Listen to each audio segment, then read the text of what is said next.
Captain Li Mingi couldn't believe what she was seeing on her screens. The message had traveled through space for weeks, bouncing from one relay station to another until it reached her research ship. She was supposed to be mapping new star systems, not watching an entire civilization beg for their lives. The Villani were nothing like humans. They stood 3 meters tall but looked fragile, like living glass sculptures. Their voices rang like musical bells when they spoke, and they had built cities that looked more like art than architecture. For thousands of years they had lived in peace, sharing knowledge and helping each other grow. They had never needed weapons, because they had never met anyone who wanted to hurt them. Then the Korthok came. Kim Hoonwoo, our communications officer, enhanced the signal quality as more footage came through. The images were horrifying, massive. Black ships hung in space like metal vultures, firing red beams that turned entire cities into burning craters. Villani families ran through streets that glowed with heat, carrying their children toward evacuation centers that would never come. "Captain, you need to see this part," Hyunwoo said, his voice tight with anger. On the screen, a Villani mother pushed her infant into an escape pod, barely bigger than a coffin. The pod launched just seconds before a Korthok missile turned the launch pad into molten metal. Hundreds of these tiny pods drifted through space, each carrying someone's child or parent or friend, hoping that someone somewhere might save them. The Villani weren't asking for soldiers or weapons. They were offering everything they had ever learned or built in exchange for one simple thing: a safe place to live. Their quantum computers could solve problems that took humans years to figure out. Their star maps showed safe routes through dangerous space that no one else knew about. They even offered to share their music, their poetry, their entire culture, just so some part of their civilization might survive. Minji had seen war before, but this wasn't war. This was extermination. The Korthok weren't trying to conquer the Villani or steal their planets. They were wiping them out because they could, because the Villani couldn't fight back. Because in the Korthok way of thinking, anyone too weak to defend themselves deserved to die. "Get me a direct channel to Admiral Park Woo-jin," Minji ordered. "Priority Alpha."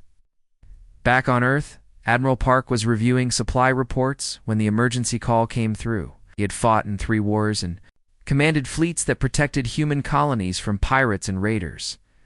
But nothing had prepared him for what he saw in that transmission. The Villani children in those escape pods looked so small, so helpless, drifting through the dark with nothing but hope keeping them alive. Within hours, Park stood before the UN Defense Council. The chamber was full of politicians who usually spent months debating the smallest decisions, but today they listened in silence as the Villani footage played on the main screen. Some of the counselors looked away when the images showed Korthok soldiers shooting at evacuation ships. Others clenched their fists so hard their knuckles went white. The Korthok believe in something they call natural selection, Park explained. To the council, they think that any species too weak to defend itself should be destroyed. They've done this 17 times before, wiping out entire civilizations just to prove they can. Counselor Yoon-guan, who had spent her career arguing for peaceful solutions to every problem, stood up slowly. "How many Villani are left?" she asked. "Maybe 2 million scattered across a dozen colony ships," Park answered. "Without help, they'll all be dead within 6 months." The vote wasn't even close. For the first time in human history, Earth would send its fleets not to defend human colonies, but to save an alien species from extinction. As the council members filed out to prepare for war, Park remained behind, staring at the frozen image of a Villani child's face pressed against an escape pod window. Humanity was about to learn something important about itself. When faced with bullies who picked on those too weak to fight back, humans didn't negotiate or look for peaceful solutions.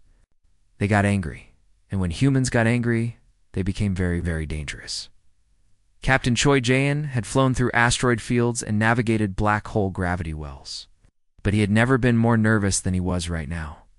The diplomatic ship New Seoul was small and fast, built for peaceful missions, not for flying into the middle of an interstellar war zone. Every few minutes, he checked his instruments to make sure the massive human fleet was still following behind them. Hidden just outside sensor range, Ambassador Kung Su Yang sat in the passenger seat, reading through files about Villani biology that made her shake her head in amazement. These aliens were like nothing humans had ever encountered. They were tall as basketball players, but weighed about as much as a teenager. Their bones were made of something like crystal that could shatter if they fell too hard.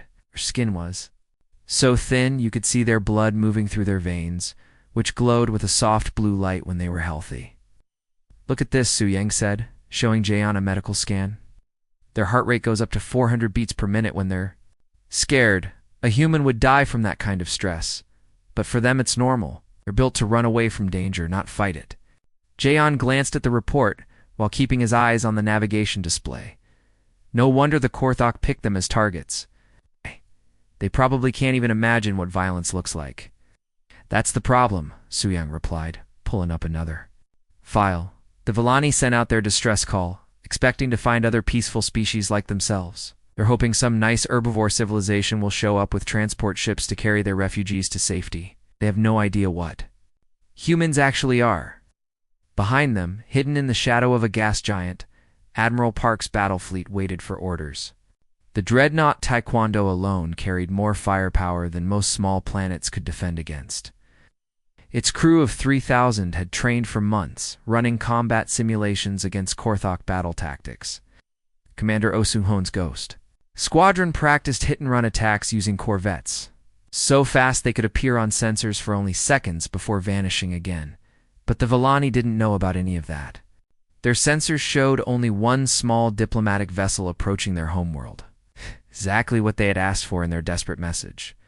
When the new soul dropped out of hyperspace, the reaction from the Villani was not what Su Yang had expected.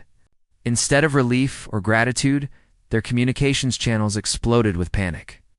Villani voices, high and musical like wind chimes, filled the radio spectrum with what the translation computers identified as warning calls. "Unknown vessel, please. Identify your species and intent," came the official message. But Su Yang could hear the fear underneath the formal words. "This is strange," Jaehan muttered, checking his instruments. "We're not showing any weapons. We're broadcasting peaceful intentions on every frequency. Why are they so scared?" The answer came from an unexpected source. A young Villani named Velcra, who worked as a xenobiologist, managed to get through on a private channel. Her voice was shaking as she spoke. "Your species? We've never seen anything like you. Our scanners show that you have forward-facing eyes like predators. Your teeth are designed for tearing meat.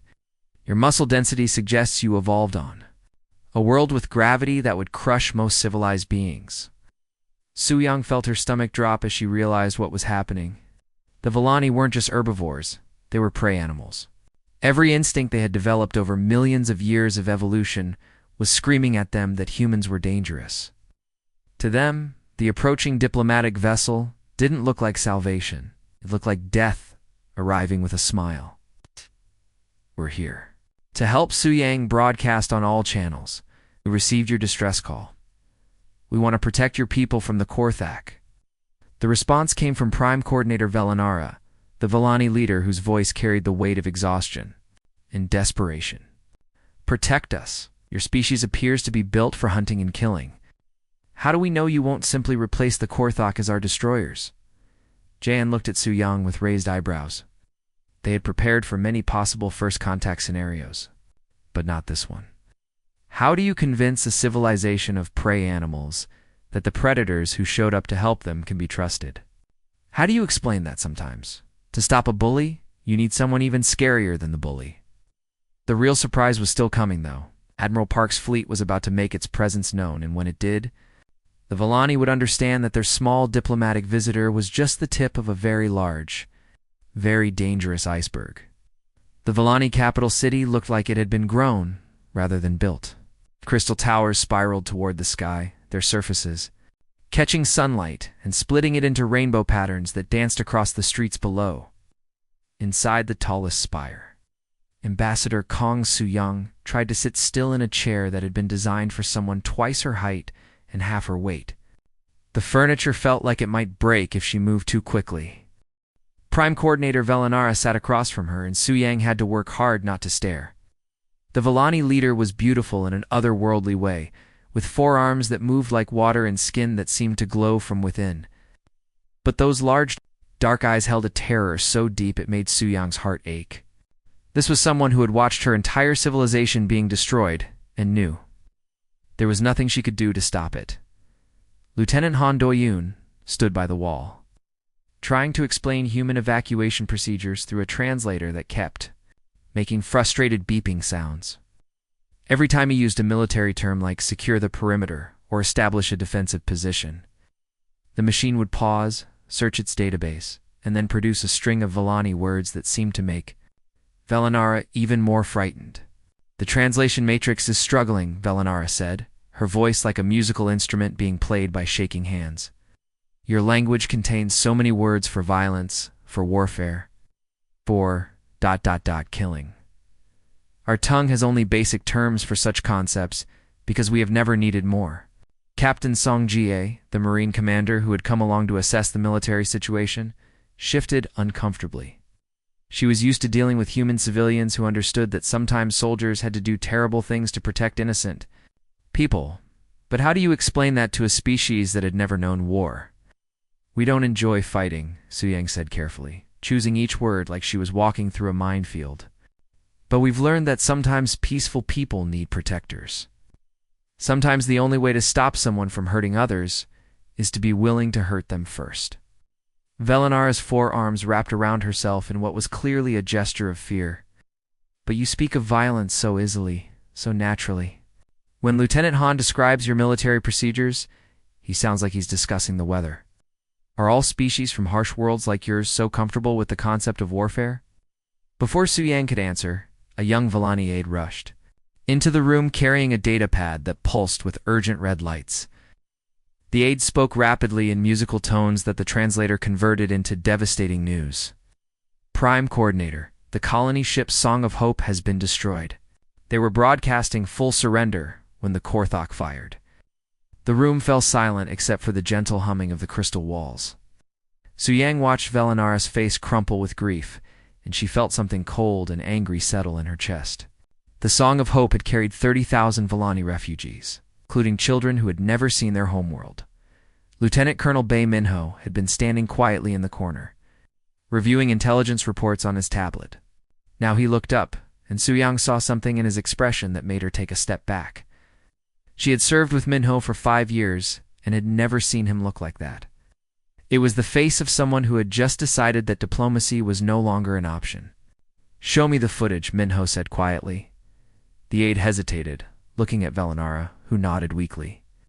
The holographic display in the center of the room activated, showing the last moments of the colony ship.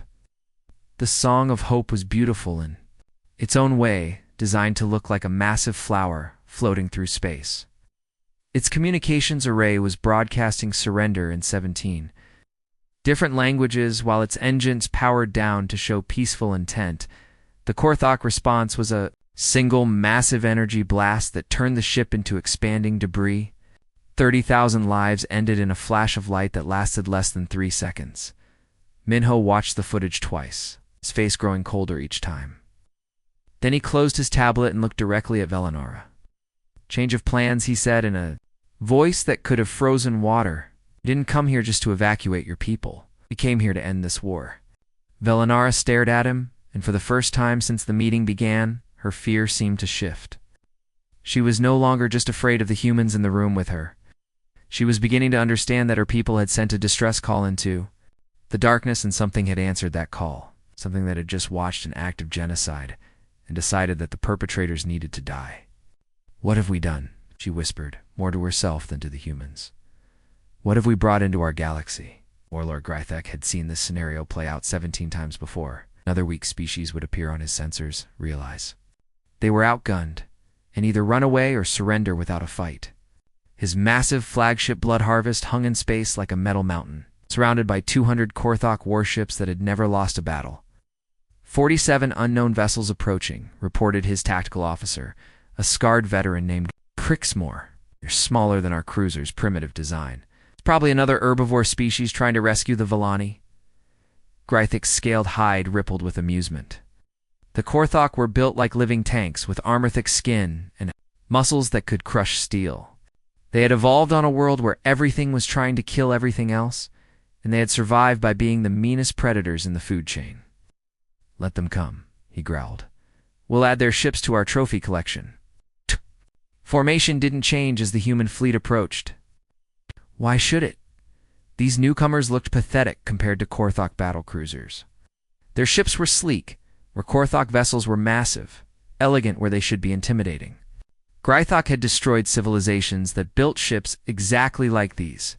Pretty, sophisticated, and utterly useless in real combat. On the bridge of the Taekwondo, Admiral Park Woojin studied the Korthok fleet through his view screen and felt a cold satisfaction settle in his chest. The enemy ships were arranged in a standard intimidation formation designed to make opponents flee rather than fight. It was the formation of bullies who had never faced anyone willing to hit back. Commander Im Chawoon finished running diagnostics on the ship's weapon systems. "All batteries ready, Admiral. We're showing green across the board." Her voice was steady, professional, but Park could see the anger in her eyes. She had watched the footage of the Villani colony ships being destroyed. Had seen children burned alive while their parents screamed. Colonel Ru Tae-young coordinated with the Marine assault teams over his communicator. Boarding parties standing. "Bye," he reported. "The boys are eager to get started." That was an understatement. When Park had shown the Marines what the Korthak had done to the Villani refugees, several of them had volunteered for suicide missions. Humans had a particular hatred for anyone who hurt children. Captain Nam Jinwan monitored the tactical display from his station. "The Korthok aren't adjusting their formation," he observed. "They're treating this like another intimidation run. They don't think we're a real threat." Park allowed himself a thin smile. "Their mistake," he said calmly. He opened a channel to the entire fleet. "All ships, this is Admiral Park. You've all seen what these creatures did to the Villani. Today, we show them what happens when they pick on someone smaller than themselves. Execute Pattern Omega." The human fleet exploded into motion like a pack of wolves that had just spotted wounded prey. The Korthok had expected the humans to maintain formation, to fight like civilized beings who valued their own lives. Instead, human ships scattered in all directions. Some diving below the plane of battle, others climbing above it. All of them accelerating toward the enemy at speeds that should have been suicidal. The first Korthok ship to fire was the cruiser, Painbringer. Its massive energy cannon lanced out and struck the human destroyer's soul, tearing through its armor and causing explosions along its port side. In any normal battle, the soul would have retreated to make repairs. Instead, it turned toward the Painbringer and accelerated, using its damaged engines as weapons as it rammed into the Korthok ship's hull. Grythok watched in disbelief as both ships exploded in a ball of fire that lit up the battlefield. "What kind of species sacrifices their own ships like that?" he snarled. The answer came quickly. Human ships that took damage didn't retreat. They pressed their attacks even harder. The corvette Busan, with half its weapons destroyed and atmosphere bleeding from multiple hull breaches, somehow managed to slip past a Korthok battleship's defenses and deliver a full missile spread to its reactor core. The explosion took out to more Korthok vessels that had been foolish enough to stay in formation. Most shocking of all was the human attitude toward ramming attacks. The Korthok had always assumed that intelligent species would avoid deliberately crashing their ships into enemies. It was suicide, wasteful, the mark of an undisciplined military. But humans seemed to consider it just another tactical option, like choosing which type of missile to fire. Within 2 hours, the Korthok formation was in complete chaos. Ships that had never retreated from battle were turning away and fleeing toward the edge of the system. Grythek stared at his tactical display, watching icons representing centuries of Korthok military tradition wink out one by one. Warlord Crixmore said, his voice shaking, "We've lost 43 ships. The humans have lost only 12, and they're still attacking." For the first time in his life, Grythak gave an order he had never thought he would speak. "All ships, withdraw immediately." Colonel Shin Young-ho had been staring at the holographic display of Korthok Fortress Beta 7 for 3 hours, and he still couldn't believe what he was seeing. The massive orbital platform was the size of a small city, spinning slowly in space above the planet. Korthok Prime. Intelligence reports showed 3 million civilians living in residential sectors mixed throughout the station. Right alongside Military command centers and weapons platforms. This is exactly why the Galactic Council has never been able to stop the Korthok, said Major Kim Yoonjin, pointing at the tactical overlay. Any species with a conscience would have to use orbital bombardment to crack this thing, but that would kill millions of innocent people. The Korthok know this, so they put their families right next to their military installations as human shields. The other members of Young-Ho's special operations team gathered around the display, studying the fortress's layout. These were some of the most experienced soldiers in human space, veterans of a dozen conflicts who had volunteered for the most dangerous missions Earth could offer, but even they looked troubled by what they were seeing. Standard military doctrine would be to surround the station and demand surrender, noted Captain Lee Dong-yuk, the team's demolitions expert. When they refuse, we'd have no choice but to bombard from orbit. 3 million civilian casualties, minimum. Young-Ho rubbed his chin thoughtfully. He had grown up on Mars, where his parents had worked in the underground mining colonies. As a child, he had learned to navigate through tunnels and passages that would have driven surface dwellers. It's crazy with claustrophobia. Good thing we're not standard, he said finally. Prep the insertion pods. We're going in through the maintenance shafts. The assault began at 4 in the morning, ship time. Young-Ho's team launched from the stealth ship Shadow in pods so small they looked like pieces of space debris on Korthok sensors. Each pod carried a single soldier with just enough equipment for a precision mission that had never been attempted before in galactic history. Captain, Lee Dong-yuk's pod attached itself to the fortress's outer hull near the water recycling plant. Using microcharges no bigger than coins, carefully burned through specific sections of the station's armor, creating an entry point that bypassed every security system. His hands were steady as he worked. One wrong move would trigger alarms that would doom the entire mission. Meanwhile, Commander Park Hae-jin was floating in the station's computer core, her fingers dancing over a portable interface that connected directly to the fortress's artificial intelligence. The Korthok had built their AI systems to be unhackable from the outside, yet they had never considered someone might access them from the inside.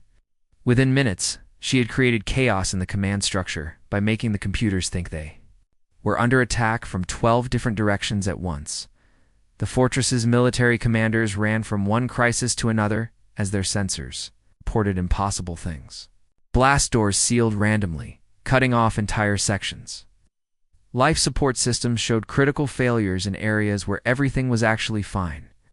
Communication networks crashed and rerouted through systems that didn't exist. But the real genius of the human assault was how they turned every setback into an advantage. When Sergeant Jung Min-seok's squad was discovered by a Korthok patrol and trapped in the station's main reactor room, most soldiers would have considered the mission a failure. The reactor core was heavily shielded and surrounded by enough security forces to stop a small army. Instead of surrendering, Min-seok studied the reactor's design and realized that the Korthok engineers had made a critical mistake.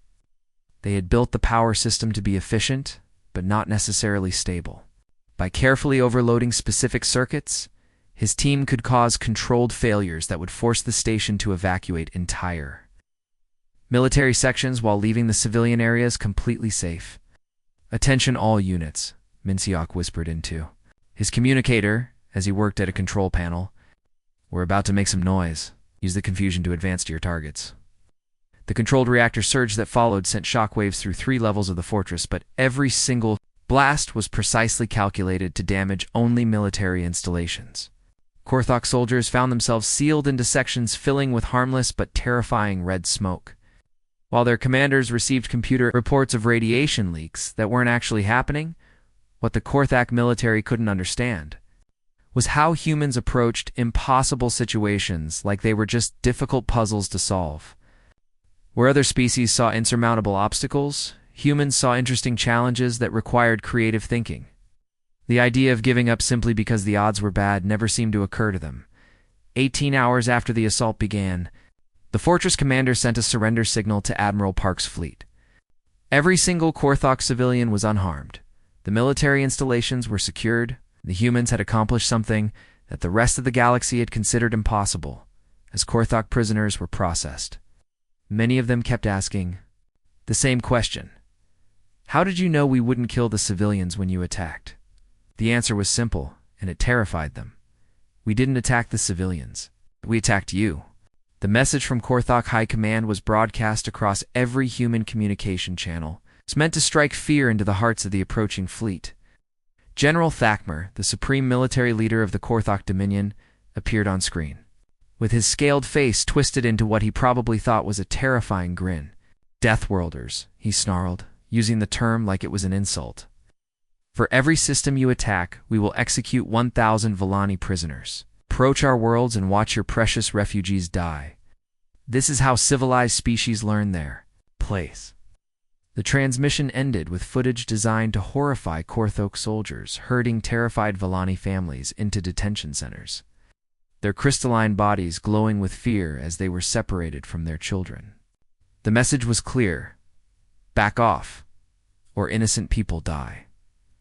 On the bridge of the Taekwondo, Admiral Park's staff waited for his response. They expected anger, maybe frustration, perhaps even a reluctant order to slow their advance to save civilian lives. Instead, Park looked at the screen with the same expression he might use to study a weather report. Hostage situations are standard rescue scenarios, he said calmly, as if explaining something obvious to children. Context, Captain. You Sungman. Tell him the Rangers have work to do. His staff stared at him in shock. Commander Im Chayung was the first to speak. Sir, with respect, they're threatening to kill 1,000 prisoners for every world we attack. Shouldn't we at least consider Park cut her off with a look that could have frozen plasma? The Korthok seem to think that threatening innocent people will make us back down. They're about to learn why that's the worst possible strategy to use against humans. Captain Yu Sungmin received his orders while his Rangers were refitting on the supply ship Harmony. His team specialized in impossible rescues. They had pulled diplomats out of war zones, extracted scientists from collapsing research stations, and once famously saved an entire colony from a volcanic eruption that experts said couldn't be survived. The Rangers weren't normal soldiers. They were humans who had volunteered for missions that other humans considered suicidal, trained in Earth's most hostile environments until they treated extreme danger like a daily commute to work. Sun Min himself had grown up in the underground cities of Mercury, where a single equipment failure could kill thousands of people in minutes. Helix Prime Sung Min announced to his team as they studied the mission briefings. Ow, the Korthok! Villani refugees in a detention center built inside a military complex. They're threatening to execute them all if we don't withdraw from the system. Lieutenant Wang Ariam, the team's demolitions expert, looked up from her equipment checks. What's the timeline? The Korthok gave us 6 hours to pull back, Sungmin replied. We're going in during the planetary storm that's supposed to hit in 3 hours. The one with winds strong enough to flip ground vehicles and electrical interference that will shut down their communications? Private Kong Minwoo, the youngest member of the team, raised his hand nervously. Sir, doesn't that storm have winds over 200 kilometers per hour? How are we supposed to operate in conditions like that? The veteran Rangers exchanged glances and smiled. They had trained in worse conditions than that on Earth. The Australian outback during dust storm season, the Siberian tundra at minus 60 degrees, the Sahara Desert when the temperature hit 70 degrees Celsius. A planetary storm was just another day at the office. We use the storm, Sungmin explained. The Korthok will assume no one can move during weather like that, so their guard will be down. The electrical interference will blind their sensors, and the wind will cover the sound of our insertion. The insertion began exactly as the storm reached its peak intensity. Sungmin's team dropped from orbit in pods designed to withstand atmospheric entry during the worst possible conditions. The Rangers hit the ground running, literally, using the hurricane force winds to move faster than any Korthok guard would expect. Lieutenant Wang Ariam moved through the complex like a ghost. Oh yes. Placing Precisely calculated charges that would collapse military structures while leaving the prison sections completely intact. She had studied the building's architecture for hours, learning exactly which support beams to cut and which walls to leave standing. Meanwhile, the other rangers systematically neutralized guards who had taken shelter from the storm, never realizing that humans would actually use such terrible weather as tactical cover. The Korthak soldiers found themselves unconscious before they even knew they were under attack. When the storm passed 6 hours later, the Korthak military command discovered that their detention center was empty. Every single Villani prisoner had been evacuated. The guards were tied up in supply closets, and someone had left a message painted on the wall in perfect Korthak script. Next time, try asking nicely. The rescue had succeeded with 0 casualties among the refugees and 0 fatalities among the guards. The psychological impact was devastating. The surviving Korthak spoke in terrified whispers about humans who moved through natural disasters like they were taking a walk in the park, who treated impossible weather conditions as convenient cover for military operations. General Thokmer-esque hostage strategy had backfired completely. Instead of deterring the humans, he had simply given them more practice at doing what they did best: rescuing innocent people from situations that everyone else considered hopeless. The news spread through Korthak space faster than their fastest ships could travel.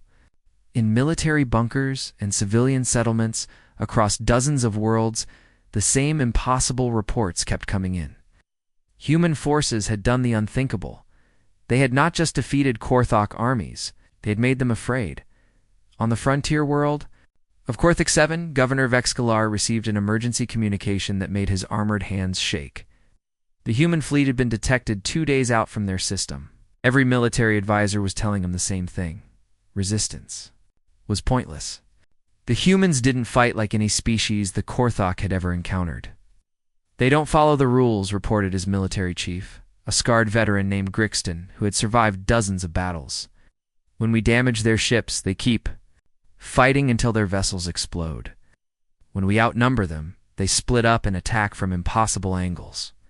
When we try to use tactics that have worked for centuries, they do something that makes no sense and somehow win anyway. Vexkalar studied the tactical reports spread across his desk, each one more disturbing than the last. At the Battle of Helix Station, 3 human cruisers had defeated a Korthak, forced twice their size by ramming damaged ships into the enemy fleet's command vessel. At the Siege of Crystal Falls, human soldiers had used a collapsing building as a weapon, bringing down an entire military complex while somehow keeping all the civilian areas intact. But the most terrifying report came from Admiral Crixtal himself, the greatest military mind in Korthak history. Crixtal had conquered 30 different species over his long career, faced every type of opponent the galaxy could produce. His analysis of the human threat was spread across the Korthak command, networked like a virus, infecting every military leader who read it. "I have studied these humans for months," Crixtal had written. "They have won 17 consecutive engagements, often against forces that should have annihilated them.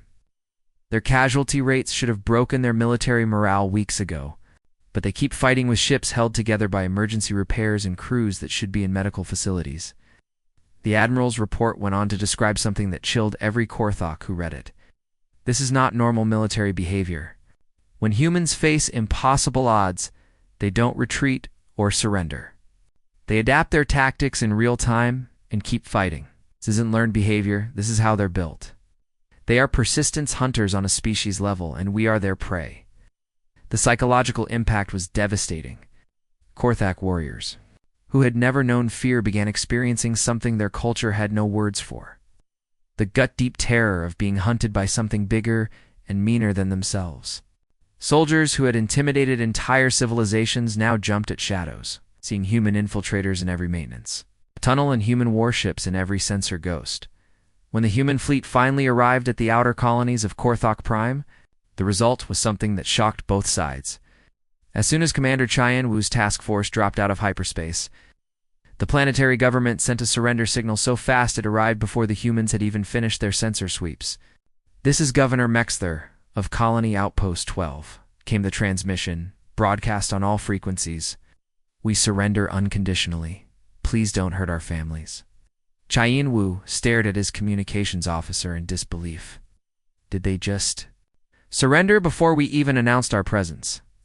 Colonel So Young-ha, who was coordinating with the Marine landing teams, checked her tactical displays twice before responding.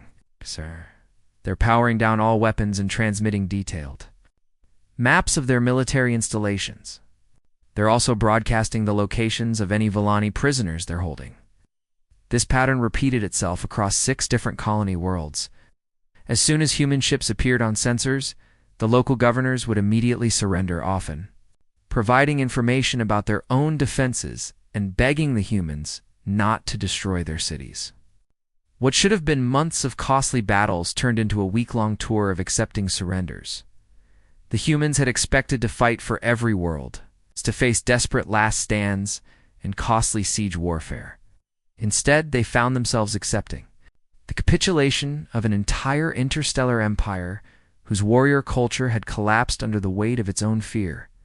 Back on Earth, military analysts struggled to understand what had happened. They had prepared for a long, brutal war against a militaristic enemy.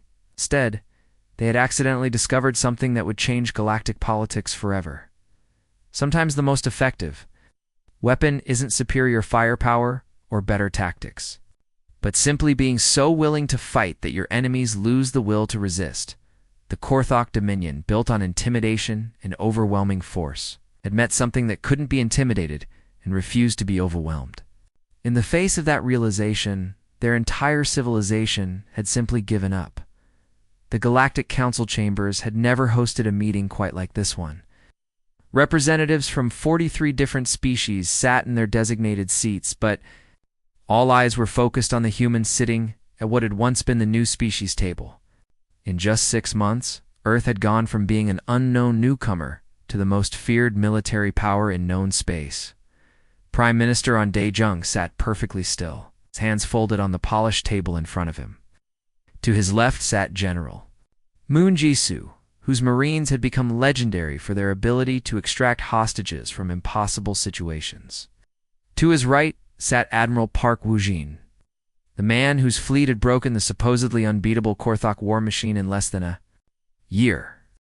Across the chamber, the Korthok delegation looked like shadows of their former selves. Former warlord Sekthar, who had once commanded fleets that terrorized entire star systems, now sat hunched in his chair like a defeated old man. His scaled hide, once gleaming with pride and arrogance, had turned dull gray with stress and exhaustion. "The terms are straightforward," Daejung said, his voice carrying easily across the silent chamber. "Complete reparations to the Volani people for all damages inflicted. Territorial concessions of all worlds claimed through conquest in the last 50 years. Mandatory peacekeeping oversight by neutral species until your government demonstrates it can coexist peacefully with its neighbors." The Hellrathi ambassador, whose species had been trying to negotiate with the Korthok for decades, leaned forward. In amazement, these were terms that would have been impossible to enforce just a year ago. The Korthok had built their entire empire on the principle that might made right, that the strong could take whatever they wanted from the weak. Sekthar looked up at the human delegation, and everyone in the chamber could see the defeat in his ancient eyes. "We ... agree to all terms," he said, his voice barely above a whisper. "The Korthok Dominion formally surrenders all claims to disputed territories and accepts full responsibility for war crimes committed against the Volani people." The chamber erupted in shocked murmurs. Species that had fought the Korthok for generations couldn't believe what they were hearing. The mighty Dominion, which had never backed down from any fight, was surrendering unconditionally to a species most of them had never heard of a year ago.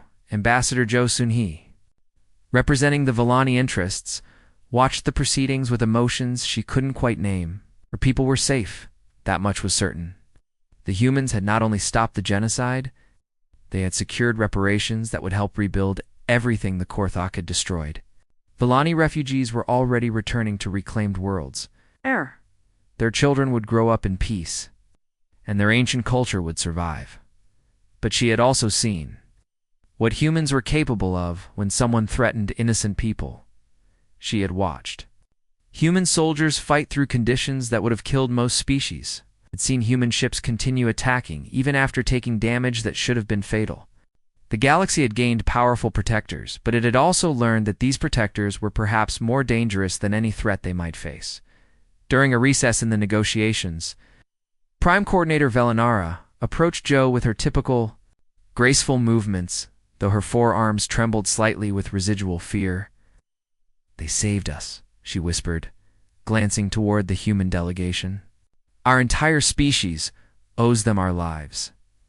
But Joe... What have we unleashed on this galaxy?" It was a question that many species were asking themselves. The Zephyrian Trade Consortium had already begun rerouting their commercial flights to avoid human patrol routes, not because the humans were hostile, but because no one wanted to accidentally anger them. The Crystalline Collective had quietly begun developing new defensive technologies, just in case humanity's protective instincts ever turned in their direction. Even the ancient and powerful Hegemonry Empire, which had dominated galactic politics for 3,000 years, was reconsidering its expansion policies. Their military analysts had studied the human campaign against the Korthok and reached a disturbing conclusion. Earth's forces hadn't even used their full capabilities. The humans had treated the complete destruction of a galactic empire as what? Their military reports called a limited engagement with acceptable parameters. As the formal surrender ceremony concluded, representatives from dozens of species approached the human delegation with treaty offers, trade agreements, and requests for defensive pacts. Everyone wanted to be on the good side of the species that had just rewritten the rules of galactic warfare, but beneath the diplomatic congratulations and formal pleasantries, a new reality was settling over the galaxy. The humans had answered a call for help, and in doing so, had revealed themselves to be something that no one had expected. A species so committed to protecting the innocent that they would fight impossible odds without hesitation, and so effective at warfare that they could end conflicts others had struggled with for centuries. The age of human dominance had begun. Whether humanity wanted it or not, the colony of New Harmony looked like something from a dream. Crystal spires built by Vellani architects rose from foundations laid by human engineers, creating a city that belonged to both species and neither. Governor Kim Hejin walked through the central plaza alongside Coordinator Telsani, watching human children play alongside young Vellani in games that required 4 arms and 2 legs working together. "Your people learn quickly," Telsani observed, her musical voice filled with genuine admiration. "When we first shared our quantum processing technology, we expected it would take your scientists years to understand it. Instead, they improved it within months." Kim smiled as she watched a human technician and a Vellani engineer working together to install a new navigation computer in the spaceport. The combination of human manufacturing techniques and Vellani quantum technology had produced systems that neither species could have built alone. "Your people are pretty amazing teachers," she replied. "My daughter is learning 4-dimensional mathematics from Professor Velkarin. She says it's easier than regular math because you can see all the angles at once." High above the colony, Captain Lee Sawu commanded the joint patrol vessel Unity as it cruised through the reformed sectors. His bridge crew was a mix of humans and Vellani, and somehow it worked perfectly. The Vellani crew members could calculate hyperspace jumps with incredible precision, while the human officers handled the tactical situations that still occasionally arose.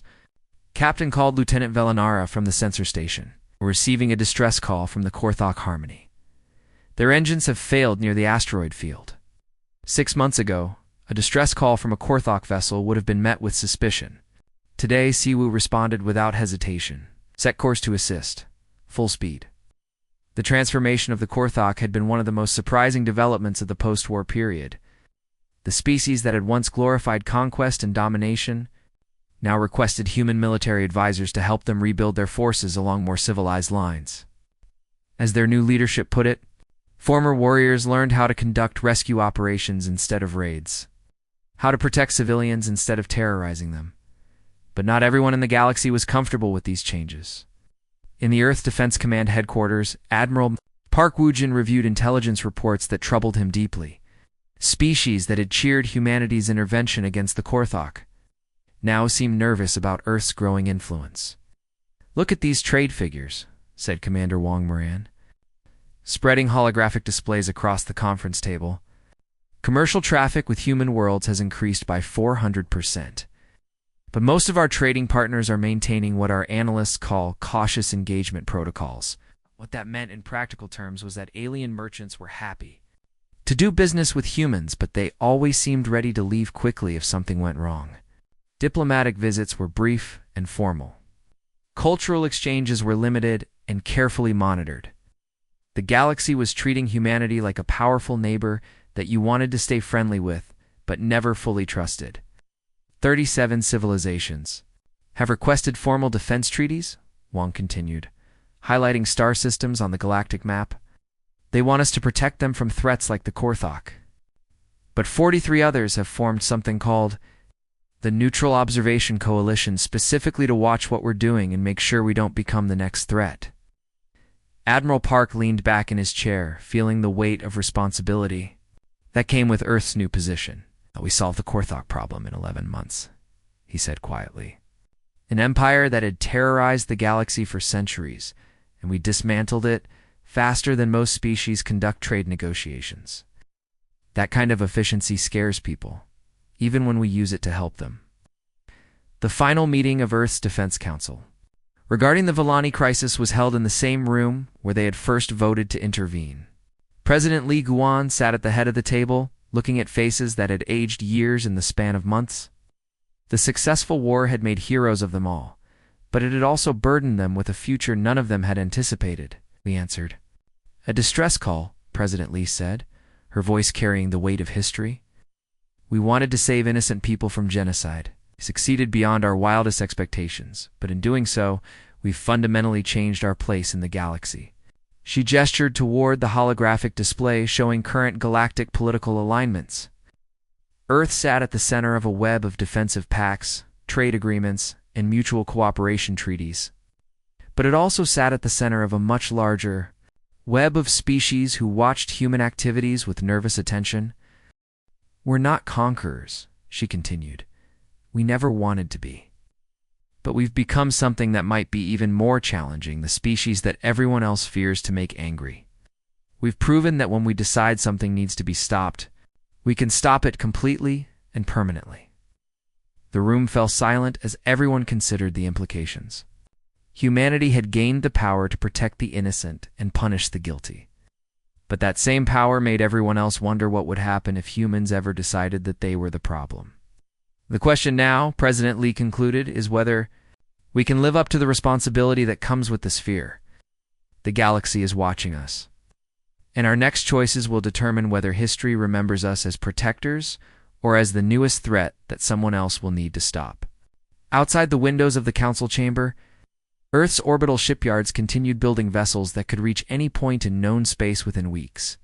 The stars held infinite possibilities for humanity's future. But they also held the burden of being the species everyone else watched.